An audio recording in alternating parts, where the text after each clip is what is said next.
such a pleasure to speak with you. I have loved your work since A Girl with the Dragon Tattoo, because I am also not that young, but I thought Black Crab was such a fascinating film, and from the opening scene, it's both terrifying and heartbreaking and sets the tone for the rest of the film. Can you talk about your character, Caroline, and her connection to her daughter, how that drives her? Yeah, I mean, thank you, first of all. And you look very young, so very beautiful. Well, basically, I play Caroline Edh, who has been kind of forced to become a soldier. It's a post-apocalyptic, Sweden or Scandinavia, we don't really know. And she's been separated from her daughter. Like, she hasn't seen her daughter in maybe 7 years.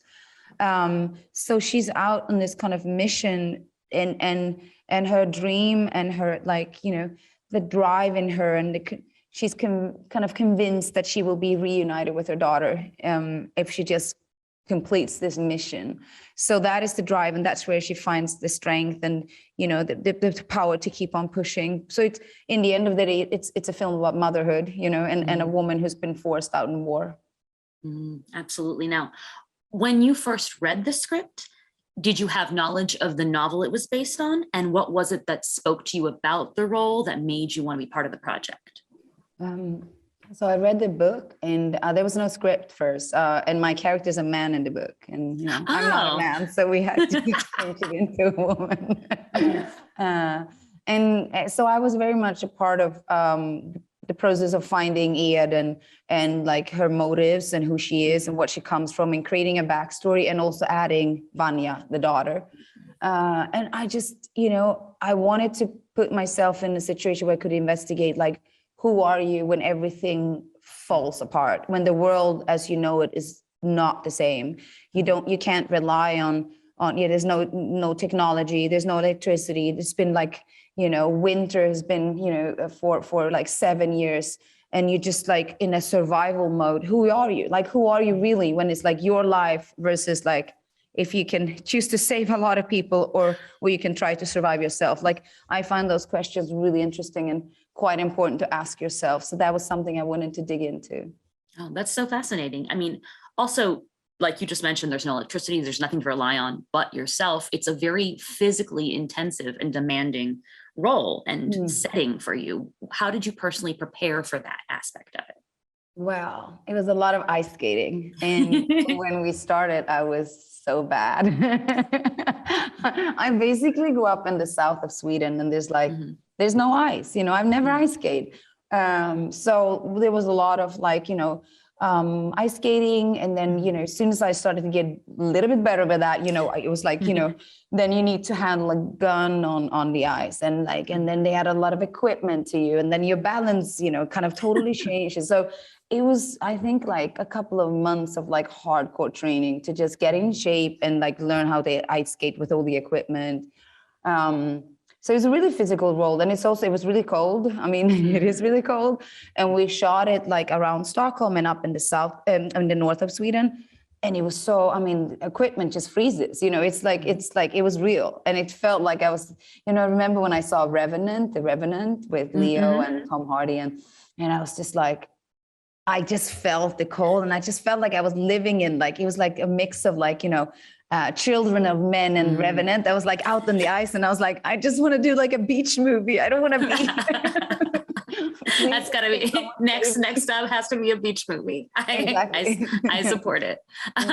Now, all these themes and undercurrent of like morality or lack thereof in war, and just how far people can be pushed in times like these, feels like eerily relevant to the world today.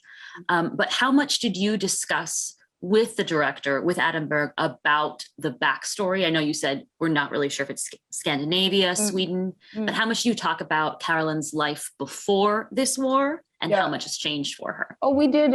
We talked a lot. I always build a really solid backstory. I have I kind of create memories in me, and I kind of, when did she see her husband last time, and how did he leave her? And I came up with this story like, it was not the war, they were not separated. He was cheating on her, and he left on and he had a side chick. And then it's like on like Christmas Eve, he was just like walked out and never came back. And she's been lying to her daughter why he never came back. And, so it's like, the more you know about the character's backstory, the more you have, the more meat you have like on the day, if you improvise. So that's something I always do, even if the director wouldn't require it. So I try to make like, kind of build a whole life that I have behind me.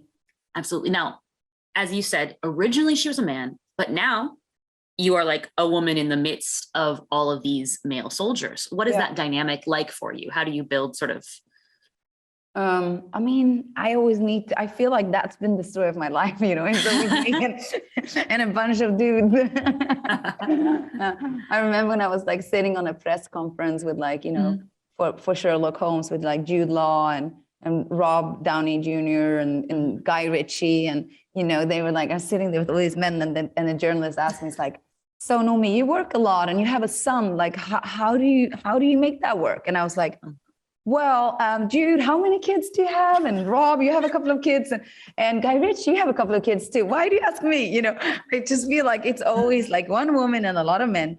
But I feel like, I grew up like, doing martial arts, always training with boys. And I like, I kind of, it's quite straightforward. It's really like down to how it works straight away. And it's like, I think it was a very tight group. I loved my co-stars. It was fun. It was hard. It was, long days. It was cold. And, I had an accident. I broke my nose on the film. Oh my gosh. Yeah. Oh no. Like the second week of filming, I got like, got the camera in my face and, double fracture and concussion. Wow. It was really intense. And we had to post-production, and then I had to use all that, like the fragility and me coming back from an injury and how that made me feel, and like, overcome my own fears and I felt like I had to use it all and put it into the character. So this kind of journey for me became even more deeper and even more important, because I had to overcome all these things and really canalize and focus all the desperation and the anger and the rage into the character. So it was really, the movie really lived in me in so many layers. That's amazing. I mean, and I also just saw you in You Won't Be Alone last night, which is another difficult role, I feel. You were amazing. So good job putting your whole body into it. And hopefully next time you get to relax. I hope that you just get a nice rom-com. On a beach. Yeah. Thank you so much. Have a great day. Okay, bye.